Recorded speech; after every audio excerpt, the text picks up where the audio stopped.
All right, let's jump right into this explainer. Today, we are tackling the massive leap from a simple AI prototype to a robust, production-grade system.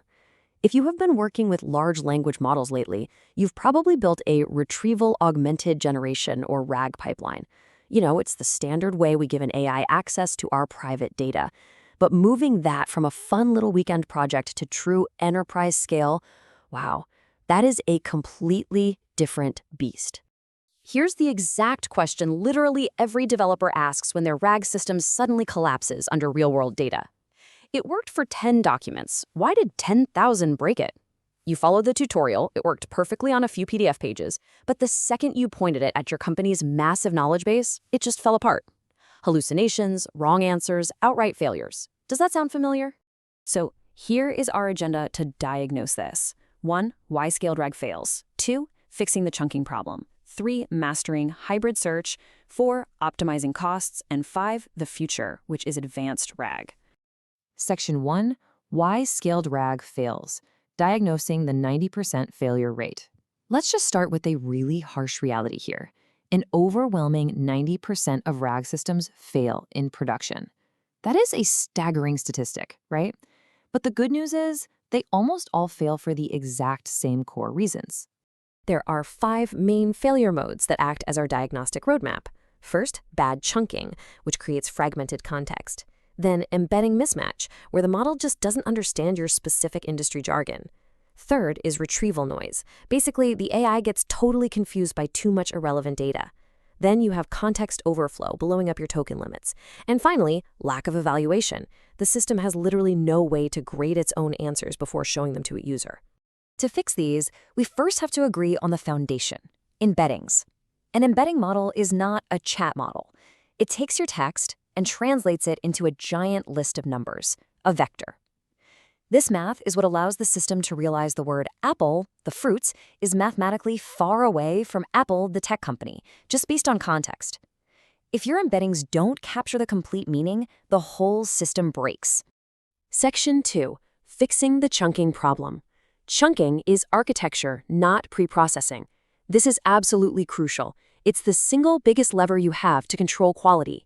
Most folks treat text chunking as an afterthought, but if you get it wrong, your retrieval is fundamentally broken. Think about fixed chunking versus semantic chunking.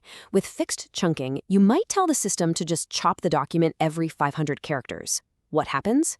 A really crucial sentence about, say, API authentication gets sliced right down the middle. Half the context is gone. Semantic chunking, on the other hand, smartly waits for a natural shift in topic before it makes a cut. I love this analogy. Imagine tearing a photograph into pieces and asking someone to find the person smiling. If the smile is split across 2 torn pieces, neither piece actually shows a smile, right? The model only sees fragments. Naive chunking absolutely guarantees garbage answers because the LLM cannot synthesize an answer from shattered concepts. Section 3. Mastering hybrid search, combining the best of both worlds. Okay, so pure semantic search is great for concepts, but what if a user searches for a specific error code or an acronym? Semantic meaning alone just isn't enough there. Hybrid search fixes this by running 3 steps. First, it runs a vector similarity search to catch the semantic intent. At the exact same time, it runs a BM25 keyword search, which is your classic exact match algorithm. Finally, it uses reciprocal rank fusion to merge the results. If a document scores high in both meaning and exact keywords, it rockets to the #1 spot. The big takeaway here is that exact string matching bridges the gap for technical data. If your enterprise documents are packed with specific product names, legal codes, or strict acronyms, upgrading to hybrid search is a huge win. It's a low-effort, high-impact move that will dramatically reduce hallucinations. Section 4. Optimizing costs, keeping your pipeline profitable. Look, as we scale up, we can't just talk about accuracy. We have to talk about the bottom line, because a single bad query can absolutely blow your daily budget.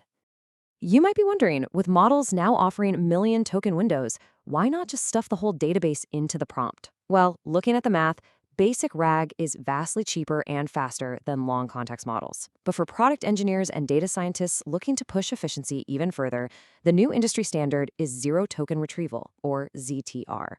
What is it? It's a brilliant technique that lets a language model pull in external knowledge without you having to include any extra prompt tokens. The model essentially issues a silent lookup behind the scenes, fetches the exact snippet it needs, and injects it into its reasoning. From the user's perspective, it's just a single, natural query. Why does this matter? Cost efficiency is off the charts because you avoid paying for massive context windows, plus it's incredibly fast since retrieval runs in parallel, and it gives you limitless scalability for dynamic, up-to-date sources. Now, you can combine this with semantic caching, which intercepts repeat questions so you don't pay to process them twice. And actually, setting up ZTR is incredibly straightforward. First, you index your documents in a vector database. Then, you just expose a lightweight retrieval API endpoint. Next, you configure your LLM runtime, for instance, enabling the zero-token retrieval flag in Grok's SDK. After that, you just send a minimal prompt. No clunky search commands needed. The system silently handles the retrieval, and if it finds nothing, it just gracefully falls back to internal knowledge. This is absolutely perfect for enterprise teams that need fresh information but have to comply with strict data privacy policies because the model itself stays completely stateless. Section 5. The Future, Advanced RAG, Self-Correcting and Contextual Systems. Let's look at where things are heading to solve those really tough multi-hop reasoning problems. The era of just retrieve and generate is ending.